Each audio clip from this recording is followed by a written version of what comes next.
យុវតីក្លាហានម្នាក់ធ្វើឲ្យបុរសឃើញហើយសុំខ្មាស់ទឹកដៃកាត់សក់មិនធម្មតាជានារីសោះអ្វីគាត់ស្រឡាញ់អាជីពជាជាងកាត់សក់នេះញ៉ាមិនខ្មាស់គេឡើយក្នុងការចាប់អាជីពជាជាងកាត់សក់នេះចាខ្ញុំឈ្មោះខេមណានីមកពីខេត្តកណ្ដាលអូមកពីខេត្តកណ្ដាលបងណាចាហើយបងអូនមូលហេតុអីបានសម្រេចចិត្តរៀនជំនាញកាត់សក់វិជ្ជាជីវៈអាជីពនេះហ่าនិយាយទៅលោកគ្រូហេតុផលវាអាចនិយាយទៅមានច្រើនបាទដោយសារតែខ្ញុំមកបន្តការសិក្សានៅភ្នំពេញហើយបានបញ្ចប់វាដោយសារខ្ញុំដឹងថាកាត់រៀនអីក៏ខ្ញុំបន្តមកកាត់សក់នេះទៅវាស្រួលមួយយ៉ាងដែរដោយសារការកាត់សក់នេះវារកលុយស្រួល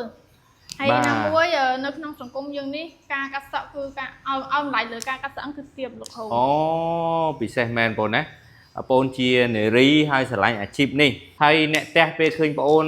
មានអាជីពមុខរបរចេះកាត់សក់ចេះអីរកចំណូលចិញ្ចឹមខ្លួនឯងបានហ្នឹងអារម្មណ៍របស់គាត់យ៉ាងម៉េចដែរ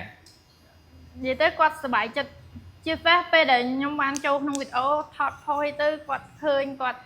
នេះកូនអញល្បីចាលោកគ្រូក្រៅពីការផ្ដល់សេវាកម្មកាត់សក់ជូនអតិថិជនទាំងចាស់ទាំងក្មេងស្ទើរតែគ្រប់វ័យអូហើយបងអូនចាប់អាជីពជាជាងកាត់សក់នេះរយៈពេលប្រហែលខែប្រហែលឆ្នាំហើយបងអូនចាលោកគ្រូ72ឆ្នាំដែរ72ឆ្នាំដែរហើយចា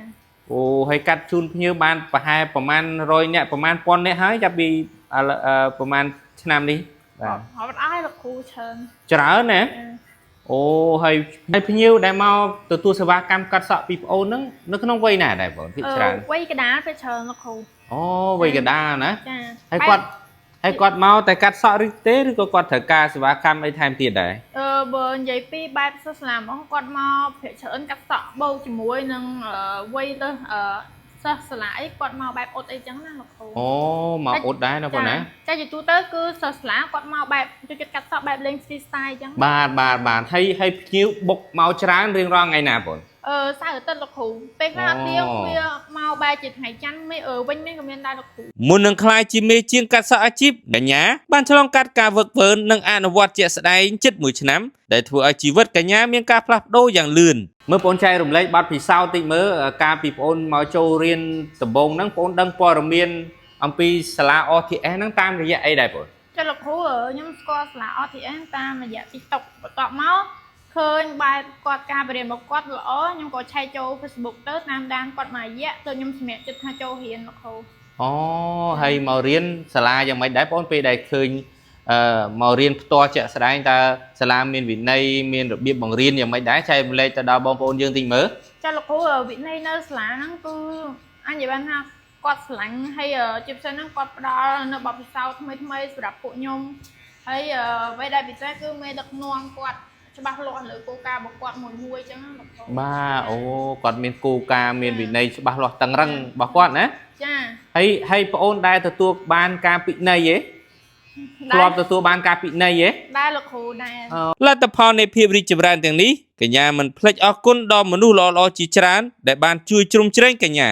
ចឹងបងអូនមានសារអីថ្លែងអំណរគុណទៅដល់ស្ថាបនិករបស់ OTS ដែលបានបណ្ដុះបណ្ដាលបង្ហាត់បង្រៀនបងអូនខ្ញុំសូមអរគុណដល់បងហើយបងលីហួរបងធីហើយនឹងសិស្សបងគាត់ដែលខ្ញុំចូលរៀនហ្នឹងគាត់ជួយបរៀនខ្ញុំ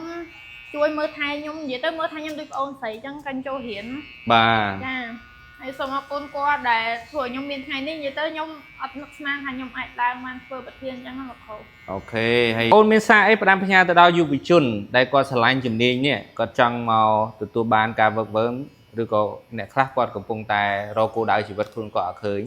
គាត់មានអូនមានសារអីផ្ដាំផ្ញើទៅគាត់ខ្ញុំផ្ដាំផ្ញើជូនដល់បងដែលគាត់រៀនចប់ឬក៏អត់មានការងារធ្វើអីអាចមករៀនកាត់សក់នេះបានវាអញនិយាយថាបើវាជាជំរឿនចុងក្រោយបងអាចមករៀននៅ OTS ក៏បានដែរបាទតាមវីដេអូបទសម្ភាសន៍ខាងលើនេះឃើញថាមជ្ឈមណ្ឌល OTS ពិតជាកន្លែងដ៏ល្អក្នុងការជួយផ្លាស់ប្ដូរជីវិតរបស់យុវជនពិតប្រាកដមែនចេះជំនាញកាត់សក់អាជីពចេះជំនាញដឹកនាំអាជីវកម្មហាងកាត់សក់ចេញរកចំណូលបានពេញមួយជីវិតបងប្អូនដែលចាប់អារម្មណ៍អាចចុះឈ្មោះឥឡូវនេះ